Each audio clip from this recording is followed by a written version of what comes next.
host. I am Cam Rogers. Hit me up on Twitter at Mr. Rogers99. So OTAs just wrapped up. As I mentioned, we are in mandatory minicamp season here. I've got my 5 takeaways from the OTA season. Taking a look at takeaway number 1. How about Jimmy Garoppolo's efficiency? It's been fantastic according to all the reports out there.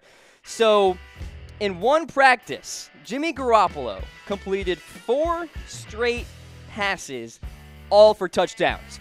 1 to Garrett Celek on a skinny post up the right seam. 1 to Kendrick Bourne on a slant to his left in a small window between Adrian Colbert and Ahkello Witherspoon. 2 starters, by the way. 1 to George Kittle, all alone in the back end zone. And 1 to Matt Breida, running back. Jimmy Garoppolo has been impressing a lot of coaches so far as we go throughout this offseason here. And here's the thing to know. He's progressively understanding the Kyle Shanahan offense as well. I think Jimmy Garoppolo, honestly, got those 5 wins in 2017 off raw talent alone and his ability to quickly understand a playbook. Now he's going throughout an offseason where he's actually living and breathing the offense. When you're an NFL quarterback, you don't just memorize. You live the game. He's living the offense. He breathes the offense, and that's why Jimmy Garoppolo is my number 1 takeaway out of OTAs. Number 2, Jimmie Ward's role. I still really don't know what the 49ers are going to do with this guy. Now, Robert Saleh, the defensive coordinator, has said that he's giving Jimmie Ward a shot here at outside corner. I honestly just don't like that. I think cementing Jimmie Ward into one specific role isn't the best way to go about things.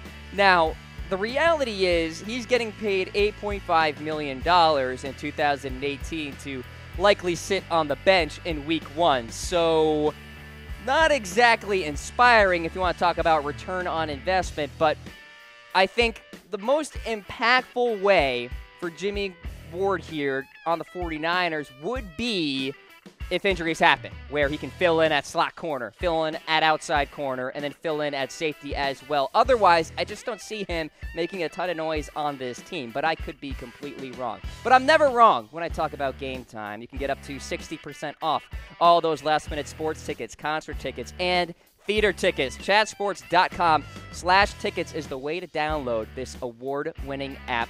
5 stars all around. Get it done today. All right, takeaway number 3 here. Reuben Foster is actually getting reps at will linebacker, weak side, which was a position he played at towards the end of 2017 with Brock Coyle there at middle linebacker. So this does fall in line with what Foster has been doing of late, if you want to talk about regular season reps.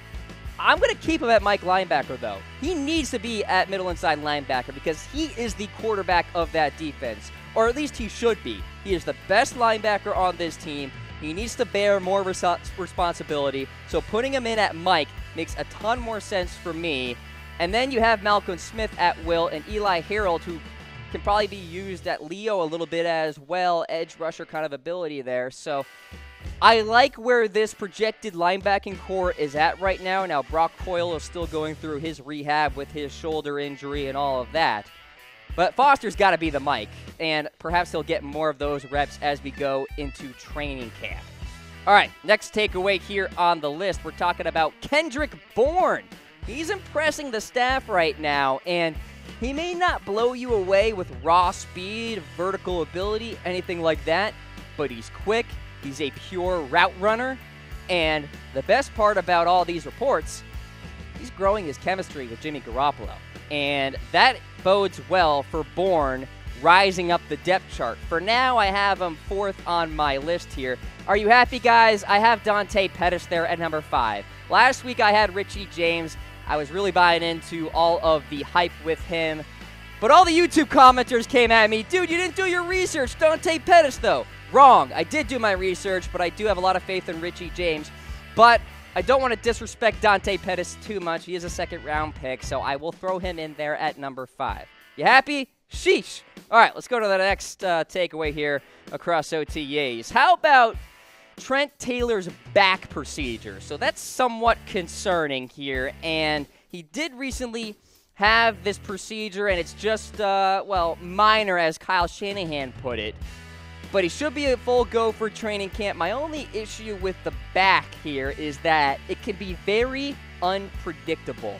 From sport to sport, honestly. I always draw the Tiger Woods comparison in golf, where he suffered a back injury, and 3 micro-dissectomies later, here he is playing at the U.S. Open this week. So, I mean, it's just kind of the reality. Back is very unpredictable. I've got some trigger points in my back that come out a lot. I got to get a massage here and there, so maybe Trent Taylor kind of understands my pain. So it's something to bear in mind. But I have said before with Trent Taylor, the guy's going to be a stud for the 49ers. He's going to rack up a lot of receptions for the wide receiving core there, and he should be okay. But I just want you guys to kind of keep that top of mind, that backs can arise out of nowhere. All right, so there you go, my top takeaways from OTAs. If you guys have a question for me, be sure to hit me up in the comments section, because you could be featured in our mailbag segment on Sunday. I love doing them. You guys love them too. You can be featured on air, so be sure to hit me up in comments or on Twitter at Mr. Rogers99. All right, folks, this has been the 49ers Report. I am Cam Rogers, and I will see you Sunday.